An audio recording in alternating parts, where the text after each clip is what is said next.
So hi అండి.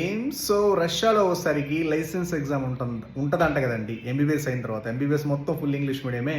But కాకపోతే licence exam మాత్రం మీకు రష్యన్ లాంగ్వేజ్లో ఉంటుంది. అది అసలు అది రష్యన్ లాంగ్వేజ్లో ఉంటుంది కాబట్టి ఆ డిగ్రీ 100% ఇన్వాలిడ్. అసలు కాదు, రష్యన్ లాంగ్వేజ్ అసలు ఎలా నేర్చుకుంటారు? అసలు అవసరమా? ఆ కంట్రీ బాగుంటుంది, మన ఫ్రెండ్లీ కంట్రీ అంతా బాగుంటుంది, రష్యన్ లాంగ్వేజ్లో ఎగ్జామ్ అని చెప్తున్నారండి. అది 100% అబద్ధం అండి.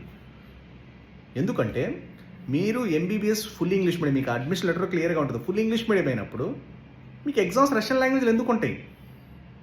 జస్ట్ బేసిక్ కామన్ సెన్స్ అండి. ఎంతమంది ఈ year, last year, before last year ఎంతమంది యూనివర్సిటీస్లో అసలు ఎగ్జామ్ రూపేనా ఉండదు. అది జస్ట్ ఫార్మాలిటీ పర్పస్. అది ఈ సెంట్రల్ గవర్నమెంట్ కండక్ట్ చేయదు, రష్యన్ గవర్నమెంట్ కండక్ట్ చేయదు. యూనివర్సిటీ వాళ్ళు జస్ట్ ఏదో ఫార్మాలిటీ పర్పస్. ఆ రిజిస్ట్రేషన్ అప్పుడు ఏంటంటే ఫైనల్ అని జస్ట్ నార్మల్ ఫార్మాలిటీ అంతది. అది యూనివర్సిటీ వాళ్ళు చూసుకుంటారు, గవర్నమెంట్కి ఎలాంటి సంబంధం లేదు. కాబట్టి చెక్ చేసుకోండి.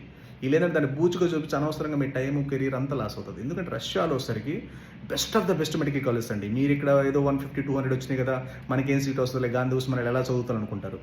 అంత మీకు 30-40 లక్షలు బడ్జెట్ ఉంటే మీకు గాంధీ ఉస్మానియా కంటే best of the best research medical universities, national research universities రైట్నే అవైలబుల్ ఉన్నాయి. కాబట్టి 100% ప్లాన్ చేసుకోండి.